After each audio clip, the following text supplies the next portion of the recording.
Hello guys, in today's video I will be showing you how to fix signal error problem. So the answer is easy. Just go to the settings and then scroll down to the apps section and then go to the search and search signal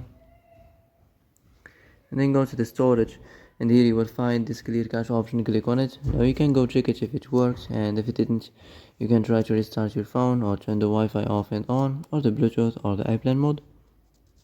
Also you can try to clear data, but be careful. If you clear data, all this application's data will be deleted. This includes all files, the settings, the accounts, the databases, etc.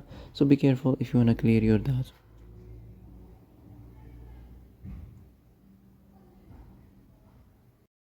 And that's it for today's video. I hope this is the answer you've been looking for. If you like this video, don't forget to like and subscribe, and see you in the next video. Thanks for watching.